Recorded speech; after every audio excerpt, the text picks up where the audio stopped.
बात हाल ही के दिनों की है। दिल्ली शहर में एक गरीब और बूढ़े पति पत्नी एक छोटा सा ढाबा चलाया करते थे जिसका नाम था बाबा का ढाबा। ये ढाबा उन ढाबों की तरह चला करता था जिसमें गुजारे लायक पैसा जुड़ जाया करते थे। बूढ़े होने की वजह से ये दोनों अपना गुजर बसर आराम आराम से कर रहे थे।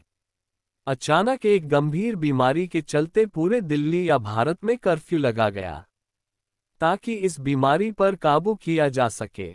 लेकिन इस कर्फ्यू का बुरा असर उन लोगों पर हुआ जो अपना गुजारा बड़ी मुश्किल से कर पाते, जिनमें से एक ये बाबा का ढाबा चलाने वाले बूढ़े दंपति थे। कुछ दिन बाद अचानक कर्फ्यू में थोड़ी ढील बरती गई या कुछ देर तक दुकान खोलने का ऑर्डर सरकार की तरफ से आया। बाबा का ढाबा भी खुल गया, लेकिन ये ढाबा अब पहले की तरह अपना गुजर बसर भी नहीं कर पा रहा था।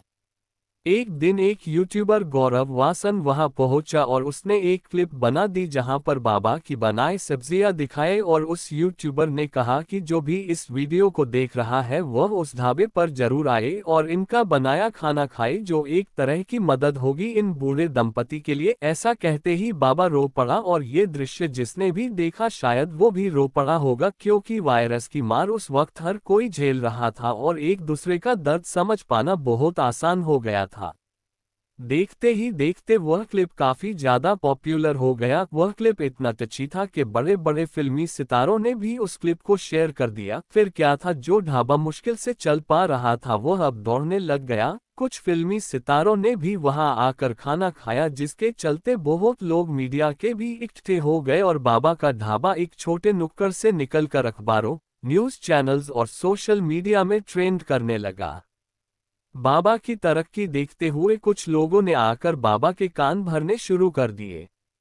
उन्होंने बताया कि उस यूट्यूबर ने तुम्हारा पैसा खा लिया। ये बात सुनकर बाबा ने कहा कि चलो कोई बात नहीं, जो हुआ सो हुआ, हमको क्या लेना देना इन सब से, अपना काम चल रहा है, कोई बात नहीं।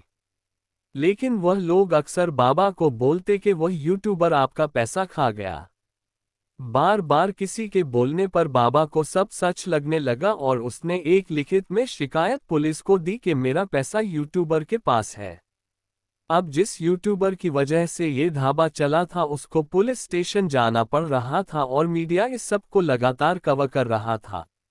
अपना चैनल चलाने के चक्कर में बहुत अनजान लोग उस ढाबे पर जाने लग गए और बाबा से तमीज और बदतमीजी से बात करने लग गए। उम्र ज्यादा होने पर बाबा कभी कभी चिढ़ने लग गया और जो भी लोग उसको परेशान करते तो उसके जवाब में उनसे बदतमीजी करनी शुरू कर दी। वो स्मार्ट लोग उस क्लिप को उठाकर सोशल मीडिया पर रोटेट करते और देखते ही देखते बाबा का ढाबा अच्छी और बुरी दोनों तरह की सुर्खियां बटोरने लग गया।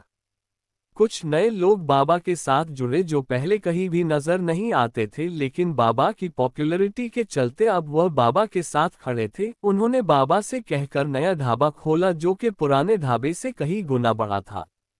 लेकिन शोहरत के भूखे नए लोग वहां भी जाकर कुछ न कुछ कंट्रोवर्सी का इंतजार करते और कई बार बिना मतलब की लड़ाई खुद बना लेते ताकि वह अपने यूट्यूब चैनल पर इसको डालकर व्यूज ले सके।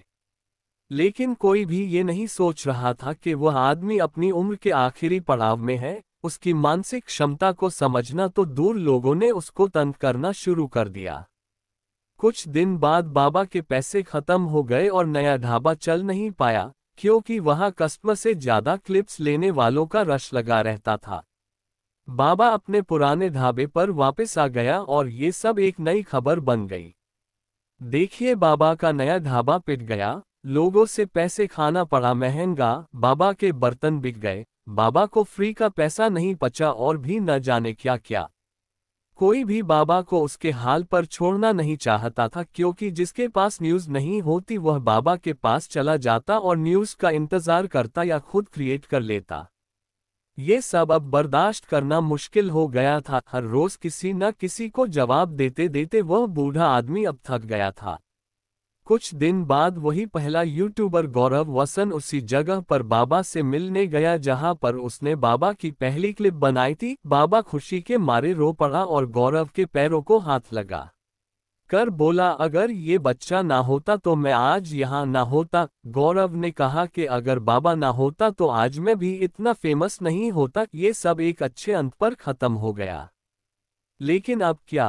न्यूज़ खत्म, सब खत्म, तो नए लोगों ने वहां पर फिर जाना शुरू कर दिया और बुरा भला कहकर बाबा का रिएक्शन निकलवाने की कोशिश की। इतना सब होने के बाद बाबा ये सब मानसिक रूप से संभल नहीं पाया और एक दिन उसने नींद की गोलियां खा ली और अपने आप को मारने की कोशिश की। बाबा अस्पताल में भर्ती हो गया जहां उसको डॉक्टर्स ने बचा लिया। बाबा तो अब खतरे से बाहर है, लेकिन हमारे हिसाब से खतरा उन लोगों से हमेशा बना रहेगा जो जानबूझकर बिना किसी चीज की परवाह किए उस बूढ़े आदमी से कुछ भी बुरा भला कह देते हैं। बात यहाँ बाबा कांता प्रसाद की नहीं है, बात मानसिकता की है। हम सबको अपने फायदे के लिए किसी का भी नुकसान नहीं करना चाहिए, भले ही वह नुकसान शारीरिक हो या मानसिक। इस कहानी को ज़्यादा से ज़्यादा शेयर करें और ऐसी बुरी मानसिकता को रखने वाले लोगों तक जरूर पहुंचाए। धन्यवाद।